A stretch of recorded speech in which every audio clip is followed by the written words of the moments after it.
you go back to the 1990s, Lucan and Steve are making a very powerful argument that we misunderstood the 1990s, and rather than seeing it as a decade of democratic expansion and sort of the democratic moment in the world, it was, as you say in your article, the perfect storm of authoritarian crisis and collapse in those years. That we really should understand the 1990s as a time when authoritarianism was in trouble, not that democracy was gaining so much ground.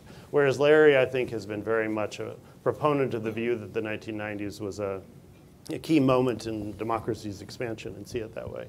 Of course, I'm sympathetic to your point of view, because the End of the Transition Paradigm article that I wrote was very much of that view of saying we're overestimating the fact that many of the countries that appear to be on a path to democracy shouldn't be seen that way.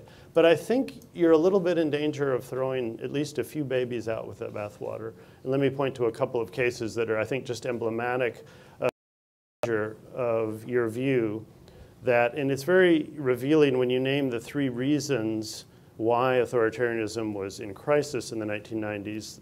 Two are internal about fiscal crises, one about state collapse. But the third one you mentioned is international pressure for democracy, as though it really was just that pressure, international pressure to hold multi-party elections was goading these states to have elections. And I think you're underestimating in some places that there really was a sense of democratic moment.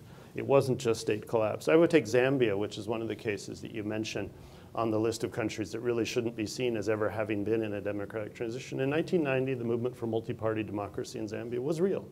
It was a democratic movement. And there was a sense in the country of we're going to finally try to, after the failure of the one-party state in Zambia, to move forward.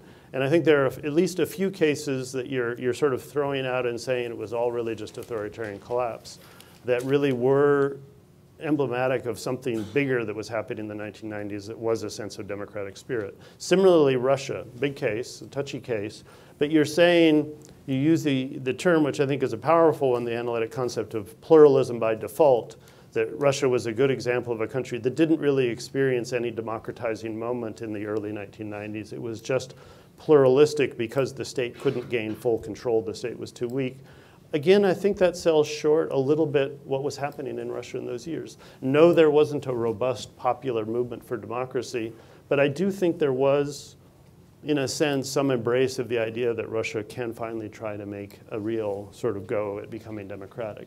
So I like your, I'm torn. I like your central point that we shouldn't overestimate these attempted transitions, and that's very much in line with some of my thinking, but you went several steps farther that I think cause us to go back and look at the 1990s, and that's a fundamental issue. We need to come to terms with this and settle our thinking about that. That is a real debate between you two.